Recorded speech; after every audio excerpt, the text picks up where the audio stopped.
Madame, Monsieur, bonjour, bonsoir. Voici les titres qui dominent l'actualité. Après Daniel Foote, Harold Kohl démissionne au département d'État pour dénoncer la politique migratoire des États-Unis envers Haïti.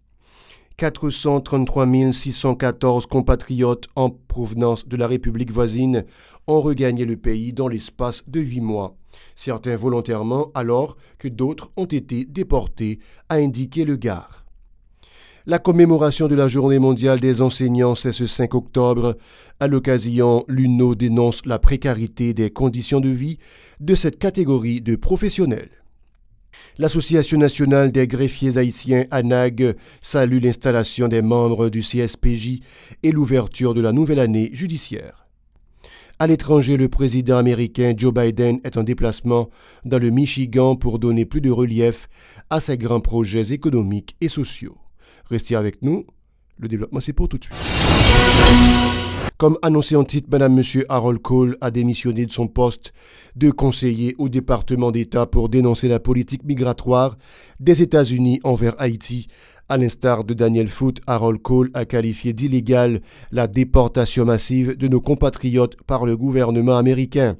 Il s'insurge également contre les traitements inhumains infligés par les policiers américains aux ressortissants haïtiens sous le pont del Rio à la frontière du Mexique et des États-Unis. Le groupe d'appui aux rapatriés et réfugiés GAR a indiqué avoir recensé un total de 25 052 retours spontanés de migrants au pays au cours du mois de septembre contre 2 740 autres rapatriés par les autorités dominicaines. Parmi ces derniers sont dénombrés 2 425 hommes, 204 femmes, 14 filles et 97 garçons.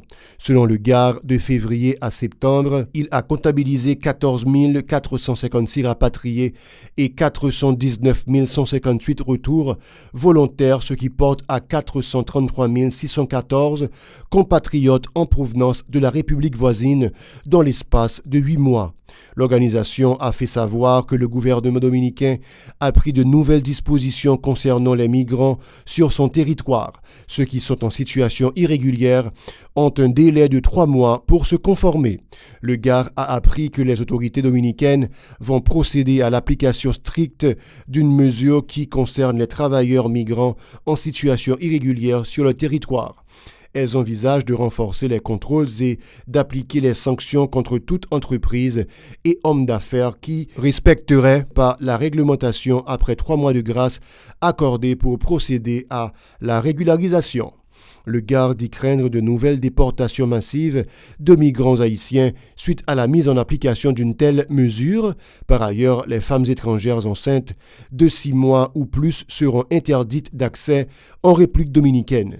Le GAR encourage les autorités haïtiennes à intensifier leurs efforts en vue de régulariser la situation de nos compatriotes de l'autre côté de l'île. La Journée mondiale des enseignants a été commémorée ce 5 octobre.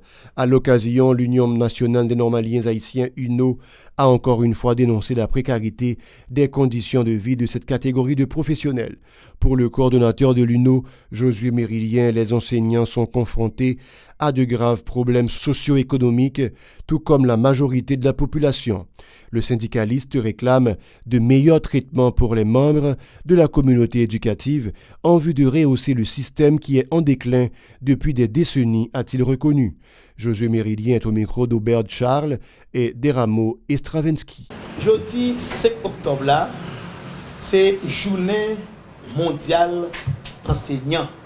Dans la journée ça, l'UNO gagne un mot spécial pour tout enseignant dans tout niveau, depuis kindergarten, passer dans professionnel, ça c'est dans fondamental, secondaire, arriver dans niveau universitaire. Jour 5 octobre là, c'est jour que consacré, nous dit, pour mettre en honneur pour profession enseignante là et comment insister sur le fait que pour enseignants yo arriver faire job difficile là, faut que yo encadrer. Avec 10 ans PHTK que le pays a côté là, conditions yo viennent plus terrible.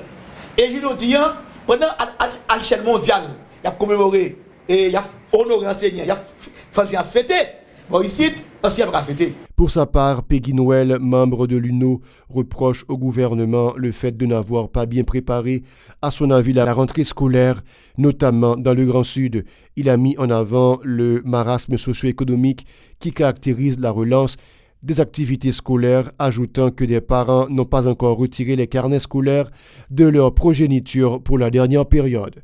Le syndicaliste invite le Premier ministre à respecter ses engagements relatifs à l'accompagnement des parents et des professeurs dans le cadre de la nouvelle année scolaire. Peggy Noël en a profité pour condamner l'insécurité, particulièrement les cas de kidnapping dont personne n'est épargné. On l'écoute toujours au micro d'Aubert Charles et Jose-Philippe François. Ino fait constat sur rentrer l'école là. Nous capable dire rentrer l'école ça, sont rentrer l'école qui mal préparée. Pas de conditions minimales réunies parce que dispositions nécessaires qui pour te prendre l'État pas prend yo. Et l'État pas tendait cri population par rapport avec problème ça yo. Une autre fait un paquet de recommandations parmi eux et accompagnement spécial l'État doit bailler tout professeur, parents, directeurs, personnel yo, particulièrement dans zone sud yo. Et puis nous te gagné une recommandation qui c'est subvention que INO te demandé, une subvention spéciale pour parents élèves, directeurs et actes personnels yo. À l'occasion de la Journée mondiale des enseignants, le Premier ministre Ariel Henry a procédé mardi à l'inauguration de l'École nationale Jovenel Moïse à Fond-des-Nègres dans le département des Nippes. Les travaux de construction de cet établissement scolaire ont été financés par le Fonds national pour l'éducation FNE selon la primature. Le 4 octobre, c'était la journée mondiale du logement et de l'habitat.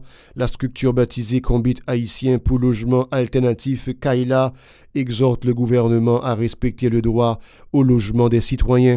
Lors d'une conférence dans la capitale, la secrétaire générale adjointe de l'organisation Ismen Elismar s'insurge contre l'absence d'une politique de logements sociaux efficace et efficiente dans le pays.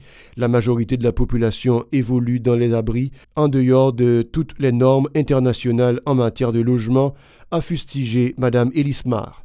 Écoutons ces déclarations recueillies par Vladimir Prédeville et Deramo Estravensky. Kaila qui c'est Combit haïtien pour logement alternatif, qui travaille sur question logement dans le pays d'Haïti. Donc nous avons jugé bon pour nous faire activité ça dans le cadre de commémoration Journée mondiale logement à Habitat. Journée mondiale habitat que les Nations Unies ont déclarée à partir des années 85, chaque premier lundi dans le mois d'octobre, c'est Journée mondiale habitat. Donc dans ce sens, nous-mêmes dans Kaila qui travaillons sur question logement et surtout logement décent. Jean article 22 Constitution 1987 la garantie. Nous avons jugé bon pour nous commémorer juste à aujourd'hui dans le cadre de nous là aujourd'hui. Commémorer joie, c'est commencer à poser problème logement. C'est commencer faire que reconnaître droit à logement comme on doit. Même j'ai tout droit, même j'ai droit pour santé, droit pour éducation, droit pour bon caille pour été, c'est un bagage normal tout et c'est constitution 1987 là qui garantit, c'est dans cadre ça nous voulons commémorer journée ça nous même jeudi. Nous connaissons qui conditions mon a vivre journée jeudi donc chaque côté au passé, c'est comme si l'état absent surtout dans question logement, dans question droit en général, l'état manqué pour responsabilité, l'arrivé dans question droit logement, ou a demander aussi au même connaissant droit gain pour bon caille pour été. Donc dans cadre ça nous même nous décider pour nous commencer parler, pour nous commencer de l'État prend responsabilité pour le garantir bon genre logement. L'Association nationale des greffiers haïtiens ANAG se félicite de l'installation des membres du Conseil supérieur du pouvoir judiciaire CSPJ. Elle souligne l'importance de la remise en marche de cet organe de contrôle pour le bon fonctionnement du système judiciaire. L'ANAG se réjouit aussi de la relance des travaux judiciaires et appelle les greffiers et les commis parquets de la République à toujours faire preuve de sérieux dans l'accomplissement de leur mission. Cette structure profite de l'occasion pour exporter les instances concernées à donner suite aux revendications des greffiers selon un communiqué signé par Martin Aîné, président de l'ANAG. Le bâtonnier de Port-au-Prince, Marie-Suzy Legros, continue de réclamer justice pour son prédécesseur Montferrier d'Orval, lâchement assassiné le 28 août 2020 en sa résidence à Pèlerin 5. S'exprimant dans le cadre de la reprise des activités judiciaires, Maître Legros a indiqué que ce crime crapuleux avait terni l'image de la justice haïtienne. Écoutons ses déclarations. C'était l'année de mobilisation justice pour le bâtonnier Montferrier d'Orval. Elle fut marquée de marches, sit-in, dépôt de gerbe, conférences de presse, conférences débat, mais surtout par les 12 publications de mots, sans oublier toutes les démarches entreprises pour la constitution d'une commission internationale d'enquête. Je ne manquerai pas de remercier publiquement l'ancien commissaire du gouvernement, Bedford Claude, qui avait tout fait pour saboter le dossier du bâtonnier Montferrier d'Orval. La justice ne meurt jamais. Nous ne baisserons pas les bras. Les auteurs intellectuels, co-auteurs, complices et exécutants de ce crime crapuleux paieront.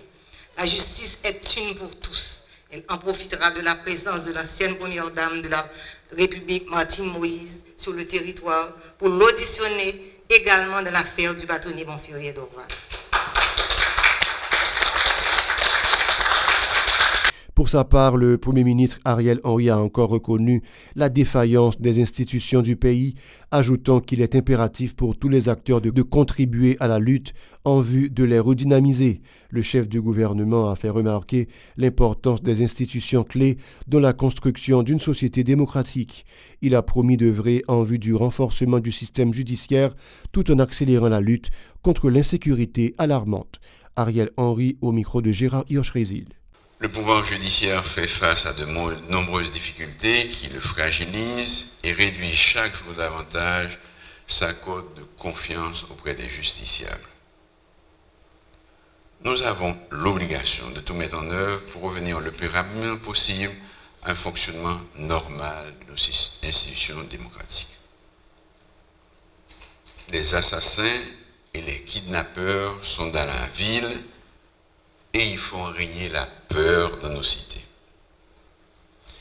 Il nous incombe à tous qui avons des responsabilités dans l'appareil d'État et particulièrement dans notre système judiciaire d'œuvrer ensemble pour redresser la barre et remettre notre démocratie sur les rails. Il est de notre devoir de regarder la réalité en face et de faire un diagnostic sans complaisance de ce qui ne va pas dans la justice haïtienne. L'étudiant Johnny Jean de la Faculté des sciences humaines FACH de l'Université d'État UEH a recouvré sa liberté le 3 octobre après 5 jours de séquestration. Il a été kidnappé à la rue Camus à Port-au-Prince. Par contre, le pasteur Jean-Marie Ferré-Michel, Normand Weiner et Isabelle Devengegis, enlevés le 3 octobre dans l'enceinte de l'église Jesus Center à Delma, sont toujours aux mains des ravisseurs. À l'étranger, le président américain Joe Biden est en déplacement dans le Michigan pour donner plus de relief à ses grands projets économiques et sociaux. Le président américain Joe Biden a pris mardi le chemin du Michigan pour vanter ses gigantesques projets économiques et sociaux actuellement bloqués au Congrès et que la Maison-Blanche peine à rendre concrets pour le grand public. Le démocrate se rend dans l'État de la région des Grands Lacs, dans le nord du pays, pour visiter un centre de formation syndicale et prononcer un discours. Le Michigan compte par exemple plus de 1200 ponts en mauvais état. Les familles y dépensent environ 10 400 $ par an pour la garde d'un jeune enfant, un montant que l'administration promet de diviser par 2 au moins pour les ménages aux revenus faibles ou moyens. Joe Biden veut investir 1200 milliards de dollars dans les infrastructures physiques, le volet le plus concret et le plus consensuel de son programme. C'est la fin de ce journal, Madame, Monsieur. Restez en compagnie de la programmation.